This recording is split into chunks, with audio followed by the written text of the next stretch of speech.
Yo, Motif, turn me up on them headphones, bro. What up? I play super role, cause I'm Superman. Getting super love from my super fans. Super role, Superman.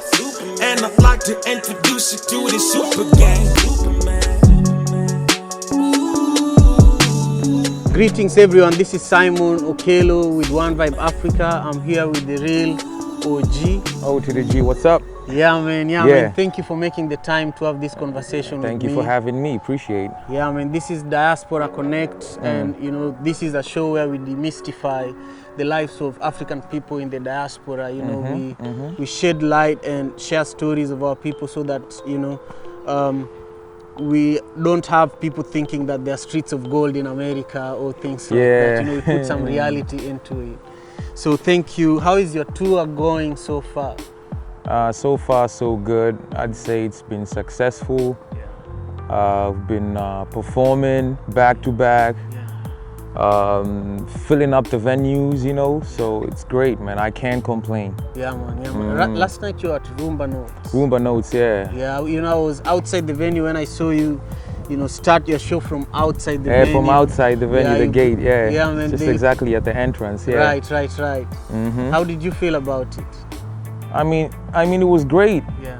Honestly, I didn't expect that kind of reception from the fans. Yeah. First, you know, before you come to America, there's this mentality that we have, man. Okay, for me, I didn't even think I have fans out here. Yeah. A lot of people used to tell me, yo, Khaligraph, when are you gonna pull up to Seattle and perform? Right. And until yesterday, that's when I actually realized that, yo, man, I got fam out here. Right. So it was a very good experience, and even right now, I'm very happy, man. Excellent, man. Excellent. Thank you again for passing through. You know, back home and in the continent in general, you've been making a lot of waves. You know, so they say, man. Yeah, man. I have a friend who is from Senegal. His name is Yirim Sek. And, you know, he learned about you and he sent me a text message that, you know, I just found a new favorite rapper from Africa. I want to send you the link. So he sent me the link and I was like, oh, this is Khaligraph Jones. I know this guy is from, oh, for real? Yeah, he's from my, you know, my country. Yeah. Then he was like, no way, you don't know this guy. This is the dopest guy. So it's, you know, it's a privilege to, you know, have this conversation. Now in the continent, you're in Nigeria recently. Yes. What were you in Nigeria for? I was invited for an awarding ceremony. I was nominated and they invited me and I pulled up. Yeah. But while you were there, you ignited a conversation that was fire, you know. That's what I did, man. Yeah, man.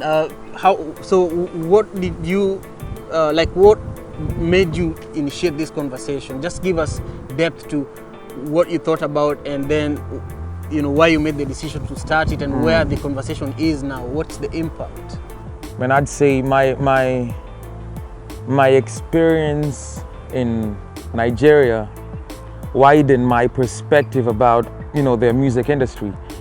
And I started comparing their music industry to our music industry, and I was like, man, it's very different, you know, in terms of how our content is consumed, you know, how they consume their content is different. Like everything is different. Right. And from my own, you know, point of view, I was like, man, I think we need to make changes and we need to do something about this.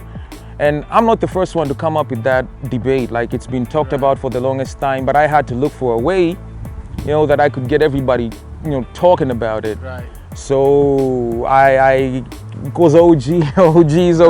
Right. You have a big voice and exactly, you have a way man. of you know. So I just came up with a way that, you know, had people talking. Yeah. I try to get people in their feelings as well, because people express themselves better when they're in their feelings. So I say that I wanted to bring a couple of Kenyan radio presenters to America to meet their fans, or not to America, but to Nigeria to meet their fans. Right. So, and I knew that was going to have, you know, get people, you know how it is, man. Yeah, feelings. So exactly, Yeah. so that's exactly what I did, and that I said because when I was in Nigeria, I realized that people in Nigeria, they don't give a damn about people outside Nigeria, you know. I was there. I was invited in this ceremony. Diamond is very big, right? The artist from Tanzania. Right. So I'm there, and the way Diamond is being spoken about, you wouldn't expect that. I believe everybody knows who Diamond is. Right. But out there, he was like, just like any other, you know, artist from whatever country. Right. And I'm like, these guys really don't care about, and it's not in a bad way. I mean, you have to, at the end of the day, I believe charity begins at home, and you have to embrace your own. So they practice that. And personally, in my own, you know, point of view at that point, I was like, man, I think we need to embrace this culture as well, because that's the only way our industry is going to progress to the next level. And yeah, man, like I just did what I had to do, man. And so the idea of the hope was for Kenyan radio presenters and DJs to play more Kenyan music. Because I don't think we get like enough credit. Right. I know a lot of people who approach me every day. They are doing music, but unfortunately, because of how the system is designed, they are not getting airplay. Their music is not being given any attention, you know. And I stand in a position whereby a lot of people approach me every day, all day, every day. And man, it's sad. It's sad that we have a lot of potential, a lot of talent back home, but they're not given that proper attention. The gatekeepers are keeping you know, yeah. So I think in my position, I took it as my responsibility to spark this conversation. Right. And at least, you know, they say we had a lot of people talking. People had a lot of sentiments about the matter, positive, negative. But at the end of the day, the debate was ongoing. Like everybody was talking about it, you know. Yeah. And I think we achieved the goal, the target. Because yeah, man. And I believe to some extent, it did work. It did work out for us. Because if you take a look at the local industry right now and the way, since that debate sparked, the way the industry was before that and the way the industry is now, like we done made proper progress. So yeah, I believe you're on the right track, man. Thank you, man. Now you're born and raised in the ghetto. 1960, what up, Kayole, man? Was good. Yeah, man, and I was also born and raised in the ghetto, and one vibe that is behind this production is also a ghetto organization. Yeah. So, you know, in the ghetto, there are gifted artists like you, you know, that never make it out of the ghetto. Exactly. What type of mentality did you use to get yourself out of the ghetto and you know, break all the barriers to open these doors that are closed for many of us?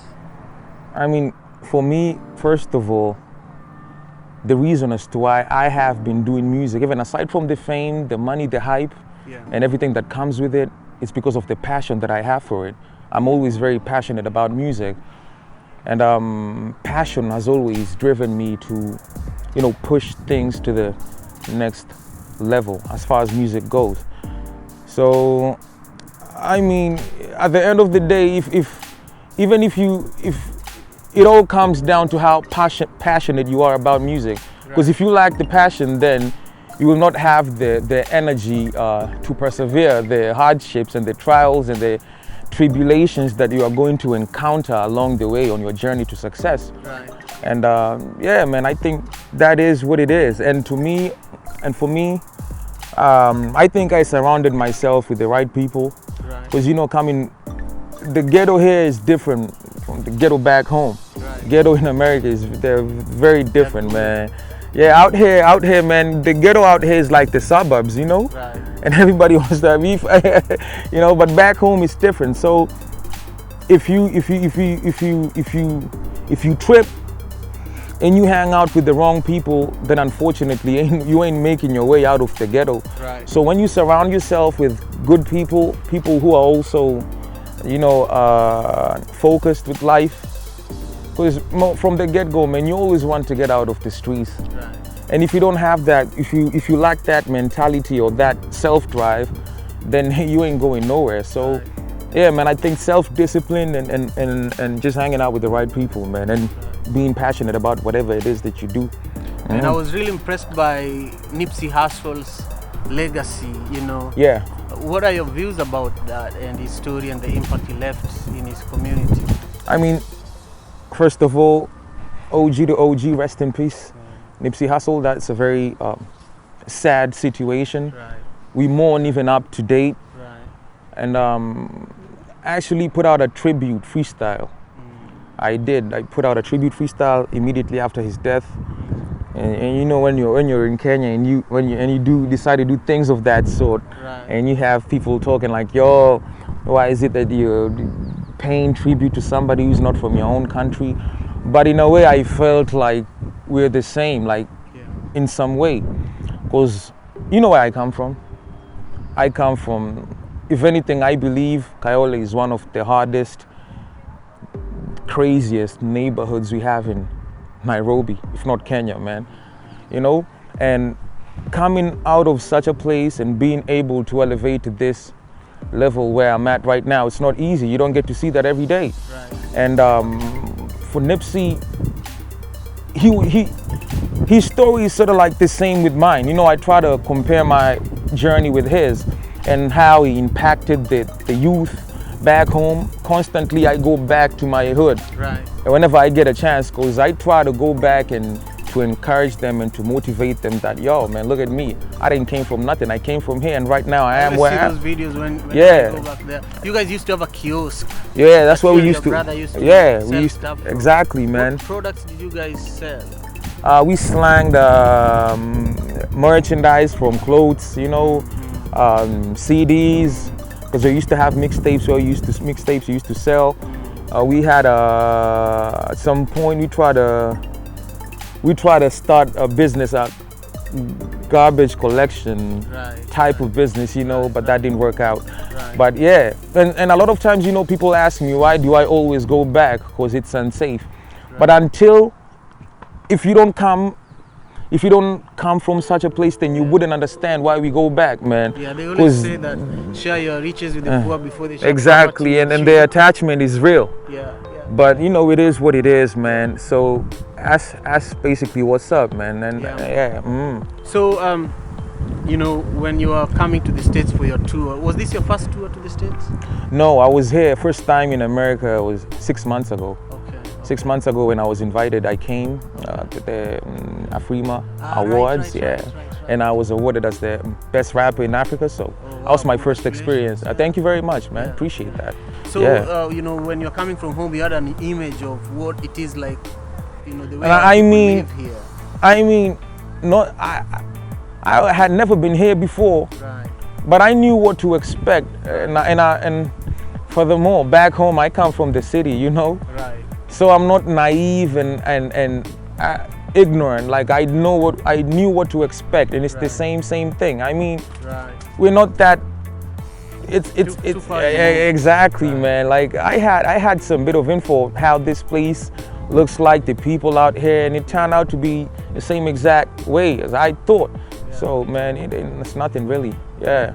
So then, from the ghetto, you're saying, you know, if you look at Sauti Sol, if you look at, you know, at the band and Kaka Sungura, people are building, you know, other artists. People are bringing up other artists. Yeah. Do you have anybody that you're bringing up at the moment? Man, I think if anything, if there is an act from Kenya who has worked with, you know, like I'd say up and coming artists who are still trying to make their way up the most, it's Khaligraph Jones. The other day we got this joint that I put out with a kid called Masauti.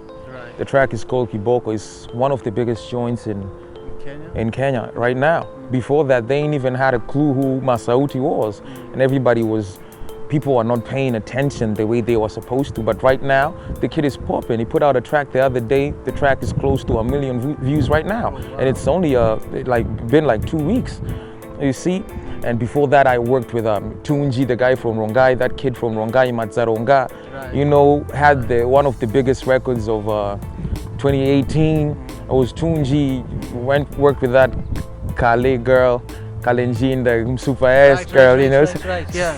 It's neat. But I like to, the thing with me is that when I see all these up and coming acts, they remind me of myself back in the days when I was coming up. And during my time, I ain't had nobody to, you know, show me the way, or nobody to lend me a hand, because it was everybody for himself. But now that I've elevated to this position whereby I feel like I'm able to offer assistance where I can, then definitely I do it. And I don't even do it for monetary gain.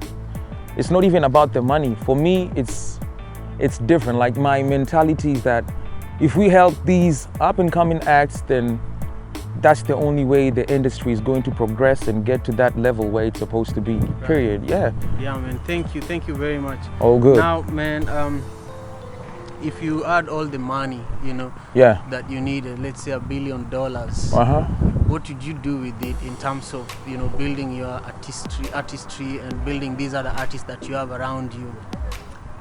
If I had $1 billion, bro, I don't know, man. Like, you know, I believe your thinking changes when you get that amount of money. That kind of money is crazy amount of money. So your thinking is definitely going to change. Your mentality is going to change. But hopefully, I pray to God that it doesn't change me. But all in all, man, I'd see myself. You know, Africa is still a third, or rather, Kenya is still a third world country, and there is a lot that needs to be done, and with that kind of money, bro, there's a lot you can do with it. Probably set up what do we call it, man? What is this you have, the thing you do with One Vibe, man? We have a creative hub where we exactly have that, an man. music and art program, you know, a recording studio. It's just imagine if we had those creative hubs, like in every part of the country, like those remote areas and all that. I believe like we would really progress, you know. And exactly, so that's the kind of most definitely, man. You know, you know what I'm saying, man. Yeah, that's what's up. Exactly, my G, man. Let's get this dope, bro. Thank you, bro. So this is again One Vibe TV on YouTube, and you're listening and watching Diaspora Connect with the OG. Hey, what up, what up? It's the O to the G, Papa Jones, repping the 254, straight out of the 1960. Right about now, I'm hanging out with Simon Okelo, One Vibe Africa, right?